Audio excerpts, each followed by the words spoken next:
Hello viewers, আসসালামু আলাইকুম। আশা করি সকলেই ভালো আছেন। এগ্রিকালচার অফ বিডি চ্যানেলে আপনাদের সকলকে স্বাগতম। তো আজকে আমরা উপস্থিত হয়েছি ব্রাহ্মণবাড়িয়া বাঞ্ছারামপুর উপজেলার ভেলানগর গ্রামে। আজকে আমরা আপনাদের দেখাতে চলেছি কবি চাষকৃত জমি, যেখানে রয়েছে সাইফুল ভাই। তাহলে চলুন আমরা সাইফুল ভাইয়ের সাথে কথা বলে নিই।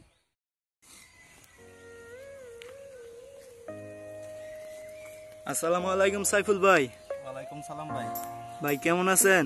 আলহামদুলিল্লাহ ভালো, আপনি কেমন আছেন ভাই? হ্যাঁ ভাই ভালো। ভাই আপনি কবি চাষ করার যে উদ্যোগটা, এটা কেন নিচ্ছেন এটা একটু বলতেন? ভাই এটা মানে আসলে পারিবারিক খাবারের জন্য সবজি হিসাবে আমি কতগুলা চারা রোপণ করছিলাম গত বছর আর কি। তারপর থেকে আমার চারাগুলো দেখলাম অন্যান্য জমি থেকে আমার জমিতে অনেক ভালো ফলন হয়েছে।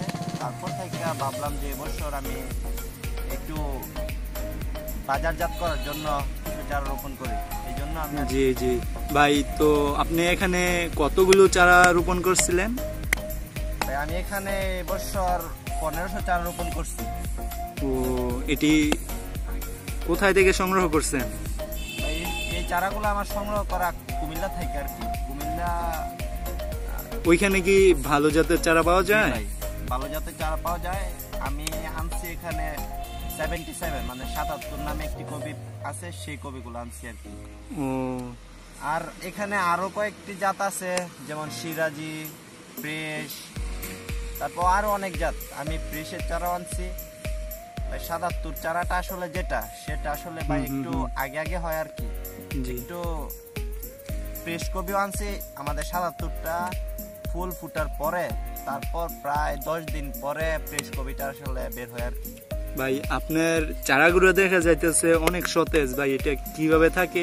সতেজ আসলে আমাদের চারাগুলাকে রোপণ করছি প্রায় 5 দিন হয়েছে। রোপণ করার সাথে সাথে আসলে আমরা চারার যে গোড়াটা ওখানে আমরা আসলে বেশি শক্ত করে লাগাই না, এখানে আস্তে করে রেখে দেয়। তারপর সাথে সাথে পানি দেওয়ার সাথে সাথে তারপর আর কি এমনি সতেজ হয়েছে। সকাল সন্ধ্যায় পানি দিতে থাকি। 2-3 দিন পানি দেওয়ার পর যখন দেখলাম চারাগুলো একটু একটু দাঁড়াই গেছে, খুঁটি হয়ে গেছে, তখন থেকে আমরা পানি দেওয়া বন্ধ করে ফেলছি। এখন ইনশাল্লাহ চারাগুলো সতেজ। এখন পানি না দিলে কি কিছু সমস্যা হবে? না ভাই, এখন পানি দেওয়ার দরকার হবে না। এখন পানির কোনো সমস্যা হবে না, কারণ চারাগুলো এখন সতেজ হয়ে খুঁটি হয়ে গেছে। এই চারাগুলো এখন আর নষ্ট হবে না, যা হওয়ার হয়ে গেছে আর কি। আপনি মনে করেন যে 100 চারার ভিতরে 2-1টা বা 3টা নষ্ট হয়ে যায়, আছে না, মানে মাটির গুণাগুণও তো আছে। জি জি। আপনার ক্ষেতটা কি বেশি উর্বর? আসলে ভাই উর্বরই, কারণ আমার বাড়িতে 4-5টা গাভী আছে। গাভীগুলো যখন মানে জৈব সার, গোবর সার হয়, তখন আমি সবগুলোই আমাদের এই জমিটাতে দিয়ে ফেলি। ও ভাই, আচ্ছা আরেকটা কথা জানা ছিল, যদি বলতেন। ভাই বলেন। বলতেছিলাম এই যেই গাছগুলা লাগাইছিলেন, এই গাছগুলার থেকে যদি মইরা যায় বা নষ্ট হয়ে যায়, পরে আপনারা এই যে গাছের ফাঁকটা থাকে ওইটা কি করেন? আমি কিভাবে বরট করি, তাই না? জি জি। আসলে ভাই ফাঁকা জায়গাটা বরট করার জন্য আমরা প্রায় 100-র মতো চারা এখানে আলাদা লাগছিলেন নাকি? রেখে দিয়ে একসাথে লাগিয়ে, এটা তো আপনার মধ্যবর্তী দূরত্বটা কতটুকু, এই যে 1 হাত 4 আঙ্গুল মানে 1 হাত, সেখানে কোনো মানে দূরত্ব দেওয়া হয় না। এখানে একটা আসুন আপনার দেখাই।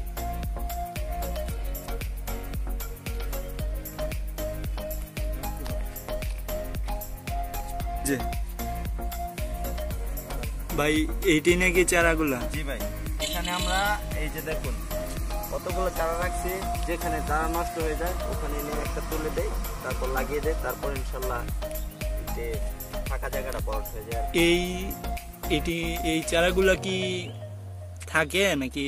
এই চারাগুলো আসলে যেখানে চারা নষ্ট হয়ে যায় তখন নিয়ে লাগাই দেয় আর কি। এই চারাগুলো এখানে থাকে না আসলে। আর যদি নষ্ট না হয় এটি কি অন্যখানে লাগান? জি ভাই, এখানে রাখলে তো আর হবে না, লাইরা চাইরা মনে হয় লাগান, ঠিক না?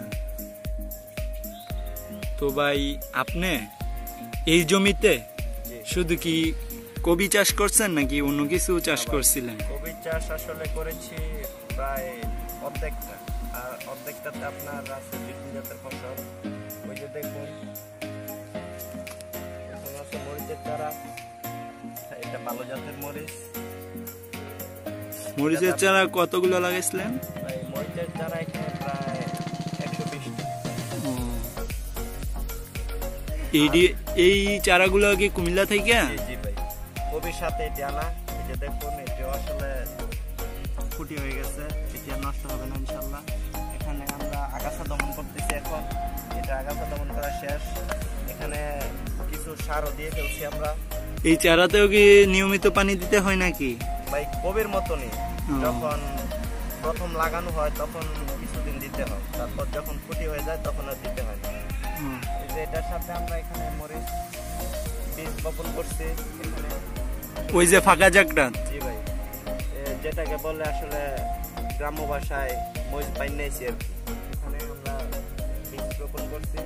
এটা আসলে কালকে করেছি, 5 দিন 6 দিন লাগবে, তারপরে ডিও গাছ হয়ে যাবে আস্তে আস্তে, ছোট ছোট গাছ। আর ভাই ক্ষেতের পশ্চিম পাশে দেখলাম কিছু জায়গা ফাঁকা। ভাই ওখানে আসলে আমরা আলু চাষ করেছি। আলুতে আমাদের এর আগের বছর আমরা কবির পাশাপাশি কয়েকটি কবি যখন রোপণ করছিলাম, তার পাশাপাশি আলু আমরা রোপণ করছিলাম। আলু রোপণ করার পর আমরা দেখলাম যে বৃষ্টির কারণে আমরা আলু আসলে অনেক ক্ষয়ক্ষতি হয়েছে, আমরা আলু ভালো ফলন পাইনি। তো ভাই আচ্ছা, ভালো থাকবেন। এতক্ষণ আমাদের সাথে থাকার জন্য ধন্যবাদ।